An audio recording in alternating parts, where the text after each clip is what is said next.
credit is the cornerstone of this entire financial services industry that I have happened to be a part of over the last 12, 13 years. So I know a thing or two about credit. Typically, the credit score scale runs from 300 on the lowest end and 850 on the highest end. So if you are at a 850, you are doing really well, as opposed to if you have a credit score of 300, you need some attention. Let's look at the tips that you can use to improve your credit score. The first thing is stick to a budget and stay within your means. Pay off your credit card loan every single month. Do not pay the minimum amount, pay the entire money and next month refresh. Some people look at using your credit card as your debit card. You use your credit card, but you pay it off in full at the end of every month. However, if you have problems with actually paying off your credit card debt, you might not want a credit card. But hopefully, if you are getting a credit card, you are more fiscally responsible than that. And it is just that you forget to pay off every month. And if you are in this bucket, the next thing that you can do is to automate your payments. So set up your direct debits, set up a system that will pay off your credit card debt every month on repeat from your current account as soon as your income hits your account. Just set this up once and you don't have to worry about paying your credit card bill on time ever again. The next thing you can do is to lower your credit utilization limit. Just because your credit card provider has decided that they can lend $10,000 to you does not mean that you have to go out and use the 8,000 pounds of your credit line. Stick to your 2,000 pounds of expenses that you need to. And every year, like I said, give them a call and ask for an extension in credit lines, because that would mean that you are increasing the denominator and keeping the numerator constant, which means that your credit utilization will go down over time. The next thing, keep your well-managed accounts, because remember I said credit history is quite important.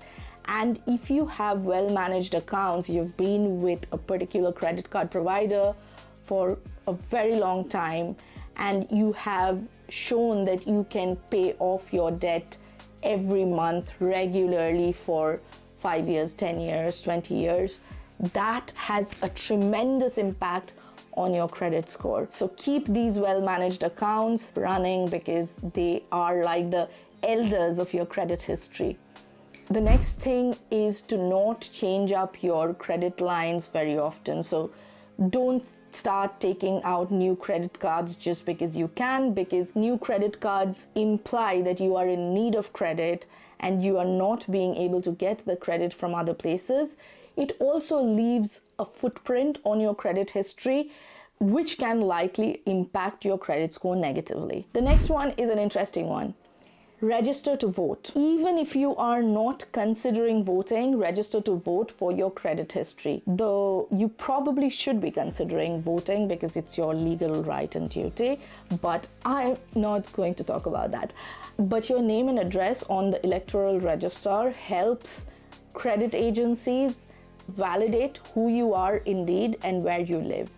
So this is actually one of the things that experience says outright, that registering to vote has a positive correlation with credit scores. The next thing you want to do from time to time is check the accuracy of these credit reports that you are getting. In fact, you can get them for free from most of the credit agencies. And if anything looks suspicious, please reach out to them, because this will have an impact on your credit score, because this could mean that you have been subject to identity theft and so on. So check your credit report every so often to make sure that your personal finance is indeed your personal finance and not someone else's. So if you found this useful, please consider subscribing. If you found this useful, please consider sharing it out with your friends, because I am on this mission to actually help out people who need me the most. You can help me, help you, and others like you. If this was useful, please leave a comment down below on what is the action that you are taking to improve your credit score. And if you have enjoyed this, you might enjoy other videos on money, business, and careers that I'll leave up here or here. And I'll see you the next time. Bye.